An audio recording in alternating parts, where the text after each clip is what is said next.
So before we get into the budget stuff, I just want to talk a little bit about what's been going on at the library. So as you might know, the library is kind of, a lot of people in the community describe it as the heart of Millis. It's right downtown. It serves a lot of different purposes to a lot of people. Looking back at the last fiscal year, we actually saw a 5% increase in visitors. So we had over 110,000 visitors to the library over the course of the year, which is pretty good for a town of 8,000 or so. We also added Monday morning hours, which is something that people had been asking for a long time. So we were able to work with the resources we had, with the staffing we had, to kind of switch things around and be able to add Monday morning hours from 10 to 12. So people have really been taking advantage of those. That was something when Kim came that she was able to work the schedule around, and so we did that without any change to the budget. Yeah. Another kind of increase we've seen is in the use of technology and online resources. So our various online resources, ebooks, audiobooks that we have access to, we've seen usage of that grow a lot. In terms of people coming in and using the Wi-Fi, that sort of thing. The library is, for many people in the community, their main access to technology. Other than the kids in the schools have access to technology, but for adults, the library offers, access to some things that they might not have at home. So the other kind of big thing that we did last year is, internally, we implemented a staff evaluation and goal setting process. So kind of, looking at the current staff and, what they want to work on individually in terms of us. So those are kind of some highlights from last year. And then coming up, I guess the big thing is our strategic planning process. So we're rewriting our 5-year strategic plan, and we just started. Thank you to Karen for helping with that process and serving on our community planning committee. So that's kind of a process to gather input from all the residents and sort of plan for the next 5 years based on what people are looking for from us. So then, I guess getting into the budget. So in terms of personnel, the only increase is basically just the step increases that are outlined in the contracts. The other changes you'll see is there's a couple, the membership fee kind of, that's our Minuteman Library Network membership. So that kind of usually goes up a little bit each year. So that's what we've gotten from them for fiscal year 2020 cost. The other one is the building repairs budget. So this number I got from taking the average of the last 3 years, what we have actually spent on building repairs, and what we have spent and we have set aside this year. So that's kind of what we've already spent, what we know is coming up, and not factoring any surprises that might come up.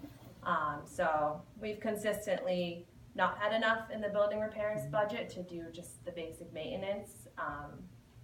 2 years ago, the town moved a bill over to the library budget for the HVAC maintenance. So it's a biannual maintenance of our HVAC system, just to kind of prevent any issues from coming up, to keep that going. So that was paid by the town up through fiscal year 17, and then it was moved into the library budget, but the budget was never changed to reflect that. So we had to come last year to FinCom and ask for a reserve fund transfer. We're going to have to do that again this year. So we're just looking at realistically, what we're spending to do the bare minimum of maintenance, so that we don't have any unexpected big costs, So We all realize buildings aren't fine wine. They don't improve with age. No, I know. It seems like You it's gotta such a keep new up on that building. maintenance, Wendy, you just. Yeah, because it's gonna, if we kind of put aside the maintenance, then it's just gonna cause bigger and more expensive problems. So we really want to stay on top of that. Good. And we do need, a realistic budget to be able to do that for, you know, a pretty sizable building. So those are kind of we do have a couple of above level service requests, but if anyone has any questions about this budget? I'd like to come back to the building repairs number. Sure. I guess the thing that was a little, gives me pause is the bare minimum comment. Right, right. So is that a prudent thing to do? Are there other things that should be in there that are Yeah, so in recommended, the, I guess? yeah, By whoever recommends these kinds of things.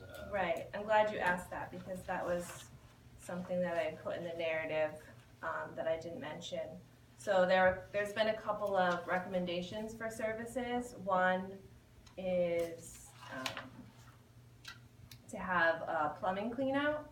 We've had issues with our plumbing. There's rocks. Yeah, you guys remember from the first Mhm. time we had Rocks. our first big thing there that they scoped it and found rocks in the Right, pipe. Yeah, yeah. So that was at a no additional cost to us, including rocks in the pipes. Which is not uncommon, I guess, in No, it construction, doesn't- but it's fun. it's but- inexpensive. It can Okay. be a very expensive. yeah. So that was recommended, I think, yearly. Yeah, and that's about I think $1,300 of maintenance that they recommended like twice yearly. They would come and Yeah. take a look at it and flush it out, and that is not reflected in the. But this would be the second year, That we haven't done it. right? Right. So if we were to go along with it every other year, we'd have 1,300 in here for that. Yeah. And that would be much cheaper than digging up the whole floor of the I'm library. not Waiting pushing for it, I'm just them. trying to make sure I understand. Yeah, yeah, Because honestly, there's some inconsistency in the way departments are being charged for the buildings that they occupy, Mhm. just as a aside. So, I'm not suggesting we change, you know, the Constitution of the United States here, but on the other hand, I don't want the library to feel as though you're getting squeezed if in fact they need to do this. Now, unfortunately, of course, if you add something here, then we're gonna say you're gonna take something away here, maybe, but I just wanna make sure that we're not penny wise and pound foolish on this number. right. So what do you have for maintenance contracts that you're paying for? You have the HVAC, We have the HVAC, which is twice a year, and that's 2,440 total. We have, And any repairs. what's that? And any repairs to Right. HVAC. Right, which any- is a any separate- Is that repairs. in the which- $11,000 number, Mm, The- yes, so, yeah. the maintenance Yeah. contract? Yes. yes. Yeah. Thank you. Yeah, The so fire we have system. The fire system, like the, Sprinkler. the Okay. sprinkler inspection, which is required every year. Okay, Um, that's good. The HVAC is probably the most important one there. Right, in terms of maintenance, that's the one that we're Yeah. doing. Everything else is basically, you know, as needed, as things, you know, Thank aren't you. working Yeah. properly. And just to, you know, I know that you and I have spoken about a reserve fund transfer with the finance committee. It kind of goes along these lines that it's, you know, it's basically that part of the budget is underfunded. Mm. It does need an increase, and that's just the cost of doing business to maintain that building. Okay, That building has suffered a few more problems as a new building than some of our other new buildings. Yeah. The joy of being the first new building. And that's a long story, but, Yes, but, not nearly as bad as the old building. correct, Needed to correct, be every absolutely. 2 years or so. Yes. Doesn't Yes. rain anymore. But it had a few more problems than I'm sure was hoped at the time of its construction. Yeah. And the library's dealing with those, but this is sort of a remaining legacy of some of those problems that just has to be rolled into the budget. All right, well, I would just, you know, let's take a look at that. Well, I was gonna say, to your point, which is what do we know of that could be, that has been recommended maintenance so far that is not included? It's the $1,300 sewer pipe cleanout, which is once a year, not every Yeah. other year. Okay, yeah. And then pest control, we have no pest control, and so we've just been calling them in when we get bugs. Yeah, people don't like their children crawling around on the floor with ants for some reason. So that comes out to about $2,000 extra maintenance that we're not doing. But the big thing that we've put in as part of the capital planning process is to get involved in the facilities audit, which would really tell us Okay, where the systems are in their usable life. It allows us to better plan for what maintenance is required, what might need to be replaced, so that we can be proactive about Okay. about Good. taking care of the building. all right. Right, and just a little broader on that, and I know you're aware of that, Jim, but just for the other members, there is a facilities audit item that's been submitted by my office for the Capitol, really to do, originally the core was for this building, but it'll also now expand to the library and a few other town buildings that are really in a status that they need to be reviewed to determine the best plan of moving forward for maintenance or special repairs or any reconstruction that needs to happen to any of these buildings. Thank you. Plus the number of people you have going through your building. Right. It puts Yes. a Puts a strain on the strain building on because what it is maybe very wouldn't heavily happen used. in another building. And it might put more strain on the plumbing than. Exactly, that was my first thought. Yeah. Of the 110,000 visitors, does everybody Use the facility. Everybody's using facilities, exactly. Alright, so then looking at the above level service requests, our kind of number one request, and we've asked for this, I know at least last year, is expanding our Thursday evening hours. So right now we're open until 8 p.m. Monday through Wednesday, and then on Thursday we close at 4. So we're looking to extend our Thursday hours from closing at 4 to closing at 8. And this is a request that we constantly get from residents, and, just looking at kind of our usage, Thursdays are actually per hour our busiest days. And, at the end of the day on Thursday, the library is still full. We're kind of like shooing people out the door.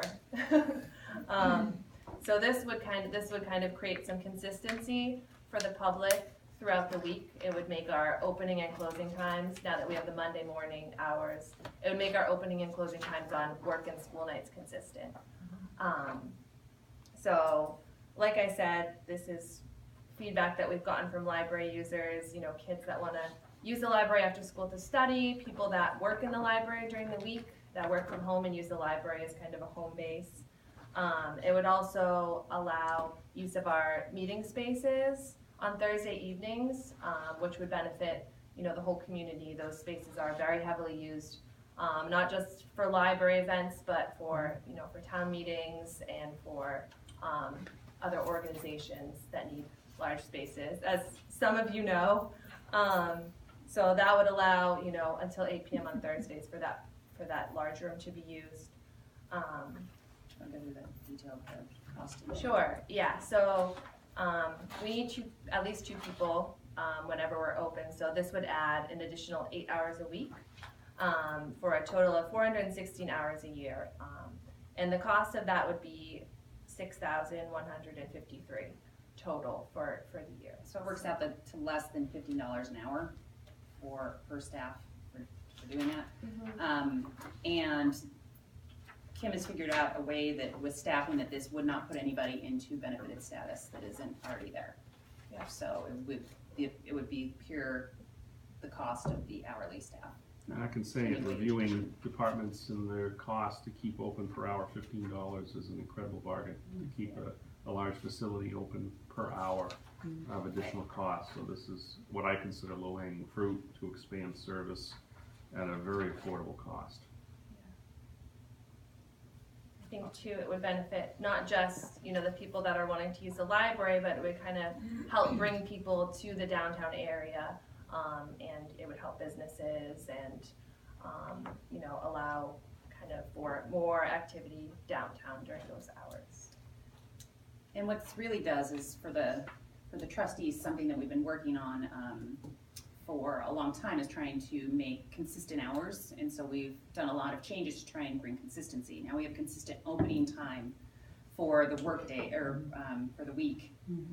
But the closing time Saturday is a different ball of wax altogether. And somehow people don't want to be using the library Friday nights until 8 o'clock. So this is like the last item that will bring us to where we think we need to be right now.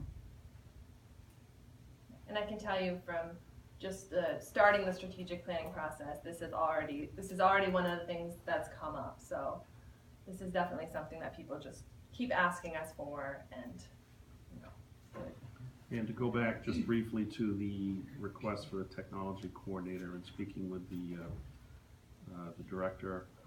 It does, the $8,000 for 10 hours per week is also a very low cost. Oh, we haven't gotten there yet. No, Oh, okay, sorry. yeah, I know, You went- mentioned it, you went mentioned two it, but, to the okay, first you've got bill. more on that, go Yeah, ahead. yeah, so we can go, does anyone have any other questions about the Thursday hours, or do we wanna go on to the? I guess I just wanted to ask about an early morning. I used to use the library actually to have meetings before hours, so there would be building maintenance people there, but there, it wasn't operational for staff. Yeah, But it was still heated, lit. In other words, it wasn't really gonna do anything to the operational cost of the building to simply Right. just have somebody open the door. So I'm just wondering if any thought has been actually given to making the library available, an early morning for Yeah, the same we- reason we that you wanna do have- it at night. we have done that in the case of just making the meeting spaces available.